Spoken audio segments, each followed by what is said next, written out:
Well, good morning and welcome to Zen Live. Oh, I forgot to move my chair. Wait a minute. Don't want to get cramped here. Okay. I'm pumped up and ready to go. Beautiful day here in Blackstone. And last night at Martini time, I was talking about the Divine Compulsion. I've been, as you know, I work on, I get an idea, and it begins to grow, and the cup begins to become transparent, and I work on it for a few days, and my days become a meditation on this idea. I write about it, I talk about it, it keeps revealing itself to me. I integrate different things that are happening, and that comes in and enhances and fills in the idea and develops it, and so I'm continuing this idea of compulsion. Compulsion. Now, I know watching the British mysteries, particularly with the Midsummer Mysteries, when they catch the murderer, confronted with the evidence, they always say, I had no choice. Don't you see that? I had no choice. Yeah, right. But that's a compulsion. When you have no choice, it's a compulsion. You're compulsed to do it. You may repress it, you may fight it, but in the end you do it. It's kind of like giving up smoking. You know, you repress it, you think you got it beat, you're sitting down talking to somebody, there's a pack of cigarettes there, you pick it up and you light it. Damn. Then it all falls apart. So the effort to resist the compulsion is completed. So then you have to go through a long period of getting up the vow again to fight the compulsion. And so I think what I've been working on is the idea of, and also, and I said the divine compulsion. Well, that means the compulsion is a divine compulsion. So compulsion is to find the one that resolves a internal conflict of opposites. Opposite commandments, both of which must be obeyed. When they become opposite, contradictory, you have what's called internal inconsistency. There is a split in your nature, right? One, or you say this or that. But the compulsion is there must be one. The compulsion is there must be one. This is the compulsion of life. Life is always evolving into one, a greater one that includes the two opposites. Back here, the old yin-yang form, dynamic form, life, reality, is a dynamic conflict of opposites. Everything, this is the law of movement. So when you have a conflict, you have evolution, because there is a compulsion to solve the conflict by creating a greater whole. This is what an idea is. I mean, we do this all the time. You have a conflict, you have a problem. You come up with an idea that solves the problem. The idea that solves the problem includes the two opposites or components, dissonance of the pair of opposites, you see. This is very clear. That a problem is when you have a conflict of ideas that are mutually dependent. It's in the same content. It's not like I have a problem with this sofa. I have a problem with the coffee table and La Jolla, California. That's not a problem. But if I have a problem where do I put the coffee table? We got people coming and the coffee table's in the way. I got a problem. I got to get the coffee table. I got to come up with an idea that solves the problem of people are coming and the coffee table's in the way. What do I do with the coffee table? Let's move it into the foyer. All right. So that idea, moving it into the foyer, includes keeping the coffee table and making room for the people. So both ideas, I have a coffee table, I need room, are included in the single idea of moving it into the coffee table. As soon as we get that idea, we got all kinds of energy. Let's get that coffee table out. I'm relieved of the tension of the problem. Problems have tension. But when you have a double bind, when you have a split in the one, and each of the components have equal value, so you can't choose one or the other. That's called a dilemma. The horns of the dilemma, you see. Now this creates an oscillation. Ta-da! We're back with my old lady and young lady. Remember this? I hope you've seen it before, so you can see there's an old woman and there's a young woman.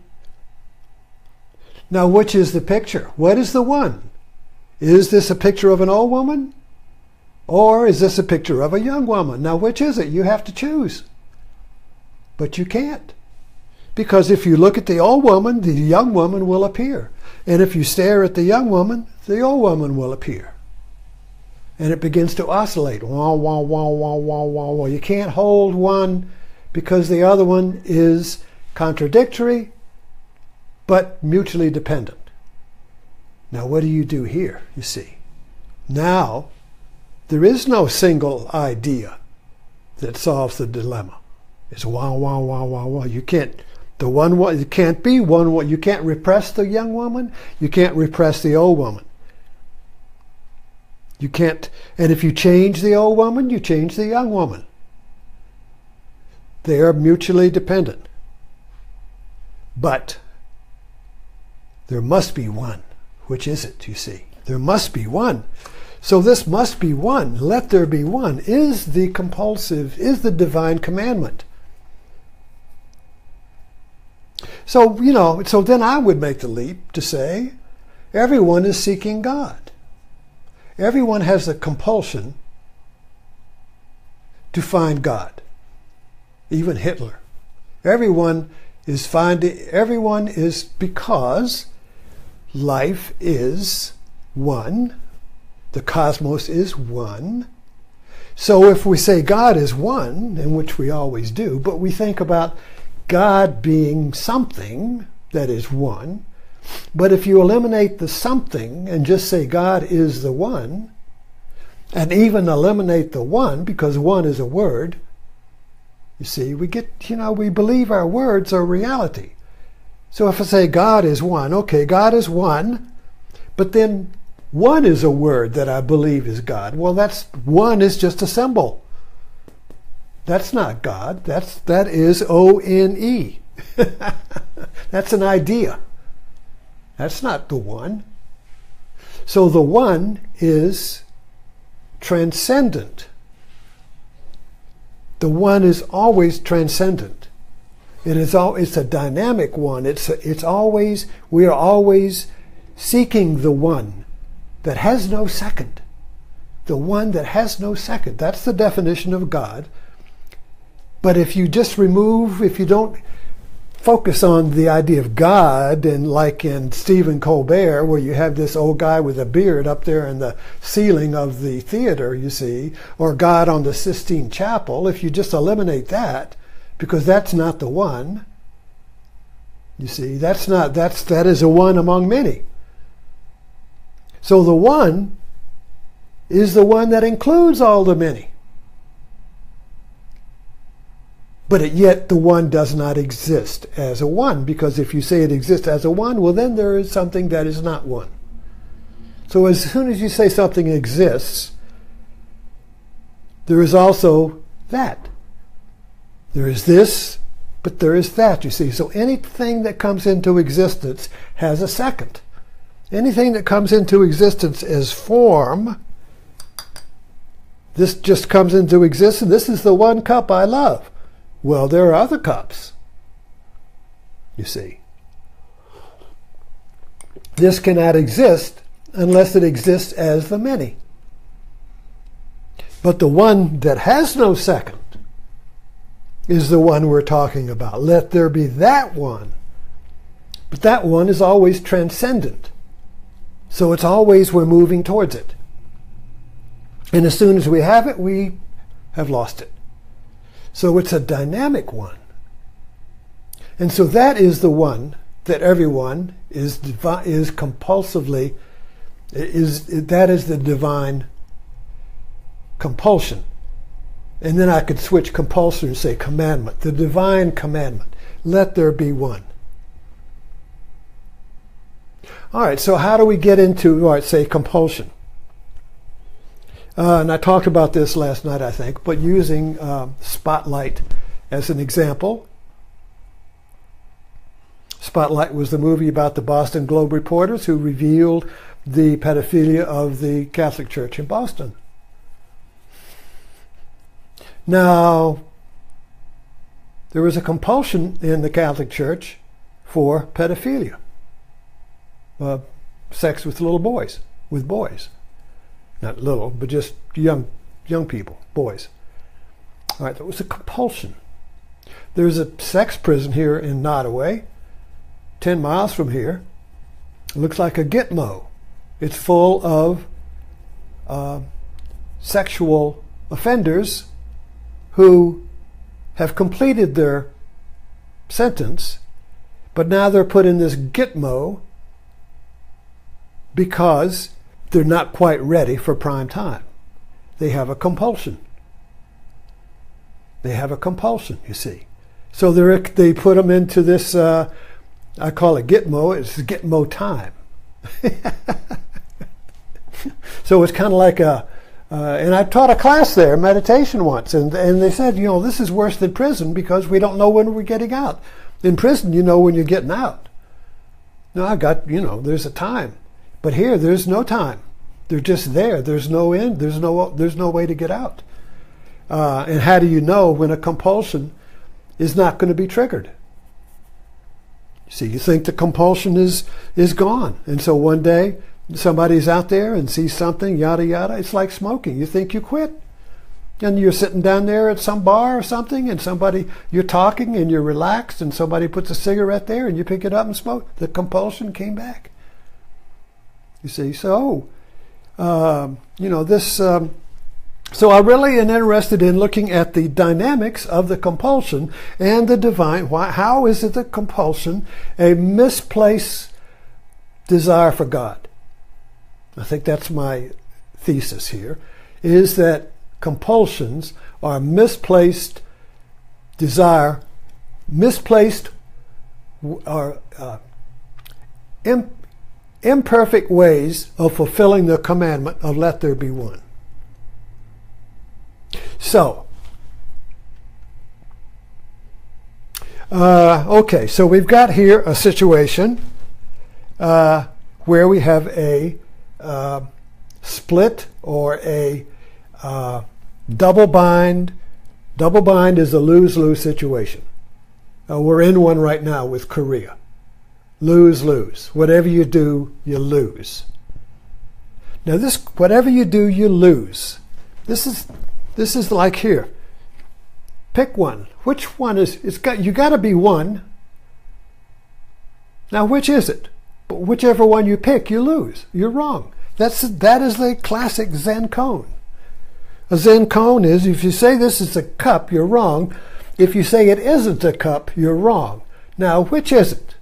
Choose or I'm going to punish you. Wow, wow, wow, wow, wow. I'm in a feedback loop. I can't choose, but I'm going to be punished. Now this happened. Now what happens here when you're in a feedback loop? Here we're going to come up with this is a feedback loop, okay? The dragon eating its own tail, trying to get out of the double bind, you see? This goes round and around. See, when you can't get out, when you can't find the one, it goes round and around and around and around, eating itself, chasing itself. And this is a feedback loop that generates energy in the same way when you stick a microphone up against an amplifier and it goes wow, wow, wow, wow, wow, wow, wow, wow, wow. Turn it off, you see? The energy feeds itself and grows. The energy feeds itself and grows to the point where it cannot sustain itself. It flies off. It flies off, you see. If it goes wow, wow, wow, the amplifier blows up. Wow, the atomic bomb is that. You know, it's a wow, wow, wow, wow until it blows up. There's no check. The only check is to find the one. The only way to stop this is to find the one that transcends it and includes the head and the tail. So the one, you see, would say the one idea that includes both opposites. Now, when there was the missile crisis in Cuba, there was a wah, wah, wah situation. Lose-lose. No good, no options, no idea, no number one. So it was going to go wow, wow, wow, wow, wow. And the Kennedys came up with an idea that included both opposites and stopped the feedback loop. So we can understand feedback loops. Sex is a feedback loop. You get into sex and you go wow, wow, wow, wow, boom, orgasm. You see?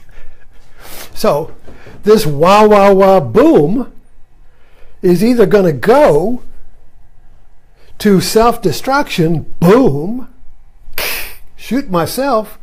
Suicides are the one idea that solves the wow, wow, wow feedback loop. Or a creative idea, art, an invention, an aha, or a new being, a new world, is a creative idea that includes the opposites, the pair of opposites. And that restores, and then all the energy that was going into wow, wow, wow, wow, wow, is now creative energy in the idea. Potential. This new idea is potential now because you have solved the wow, wow, wow, the feedback loop of the two opposites that created the problem. See, so the problem is a conflict of forces, and this is nature. So nature is constantly creating new ideas, new wholes, new unities, where the species all work together. The Garden of Eden is a mythic idea of the one in which all the forces are in harmony. All the forces are in harmony. This is kind of like our vision of the promised land. I'll be in harmony when I've got all my bills paid. When everything is in harmony and in balance. That will be the one, you see. But damn it, that one thing, that my sink is plugged up. That one little thing prevents me from being, you see. I got to go get a new sink. Yeah, well, that's really happening. So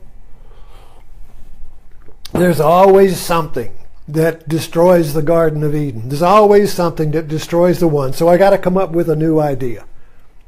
And life gets kicked down, you see. It's the dynamic life that evolves. It's a dialectic. So that's what I do here, in the sense that I'm constantly looking at dissonance, ideas, and I come up with ideas, new ideas that include the opposites. And this is really the Dharma of Buddhism.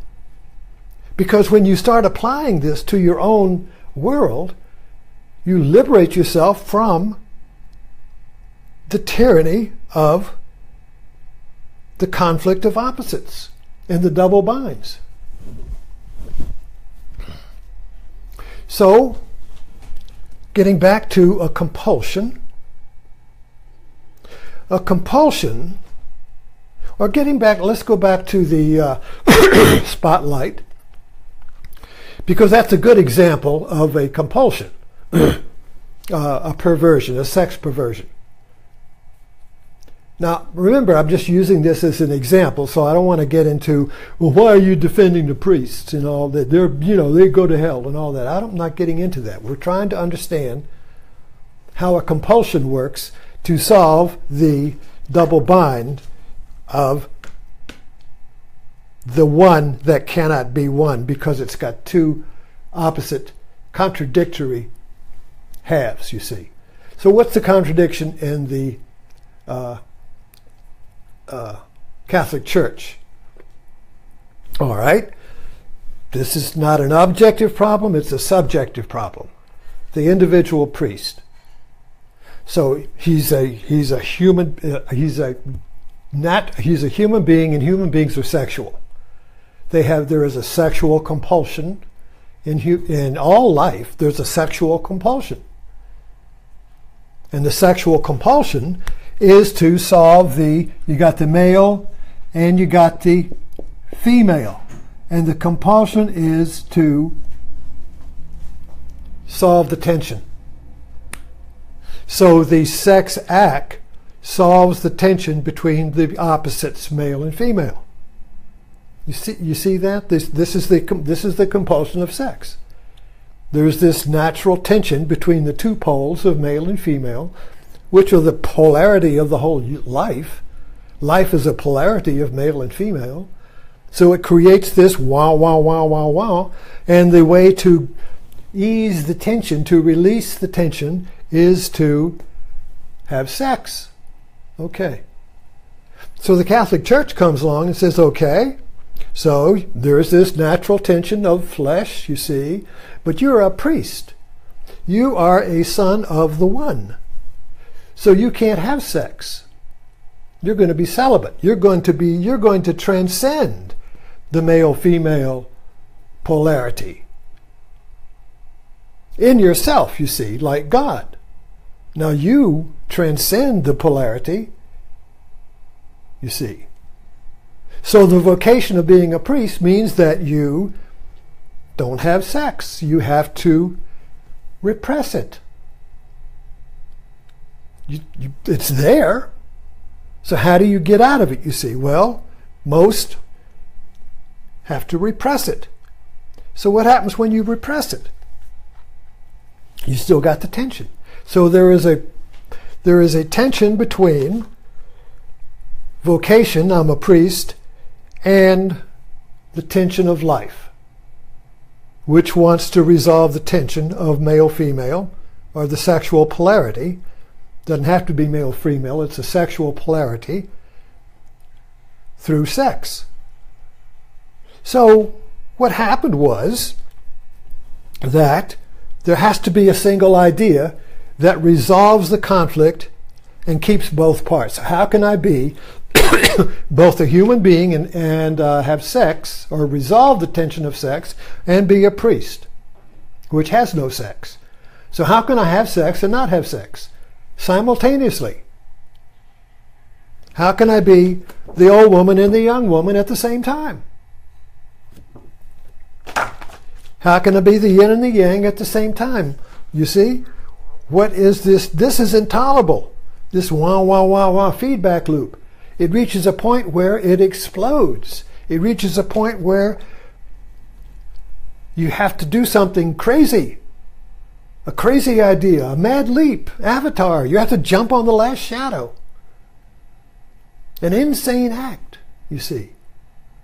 A creative act, insane act, a creative idea. And a creative idea is always something that never was thought of before. But it solves the feedback loop that becomes intolerable. This feedback loop, as I said, eats its own energy and gets bigger. It gets bigger inside. This is called a panic attack. When we get in a feedback loop, it starts out as a worry. Now I'm worried about being worried. Now I'm worried about being worried about being worried. Now I'm worried about being worried about being worried about being worried about. And whoa, whoa, whoa, whoa, it's a hall of mirrors, you see. I'm in the hospital. I shoot myself. I get divorced. I quit and walk out. You see, we can see this everywhere. Wars are feedback loops that reach a point where, pooh, two tomcats, watch them in the backyard.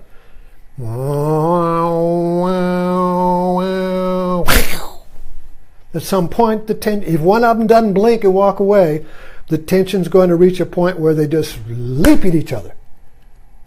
And in fury. There's a great movie on that called The Fury about a tank, Brad Pitt and a tank commander in World War II, The Fury, where the two sides just armies just leap at each other in fury and just kill each other. Just furious violence. Where did that come from? It comes from this. The release of the feedback loop on a national scale is terrifying. Families. You go home, you get in a fight with the same cousin. Feedback loop. You see, okay.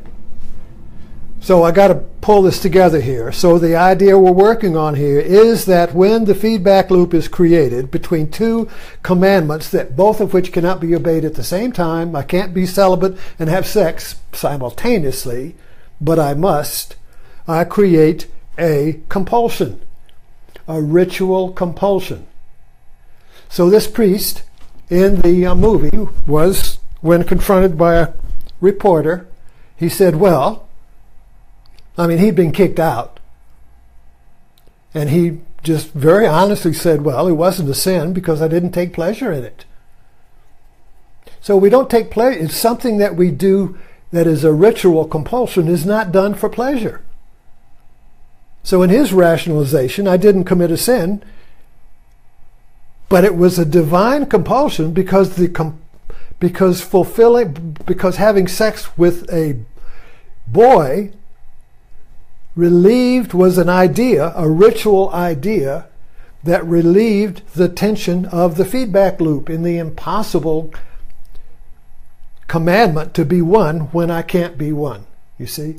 So when we can't obey the commandment to be one, we're going to create a ritual compulsion that lets us do both at the same time, that lets us have our cake and eat it too.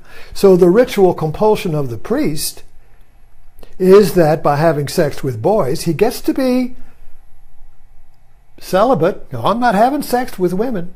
I'm not taking pleasure in that. I'm not taking pleasure in the flesh, you see. And at the same time, he gets to release the tension of the sexual polarity.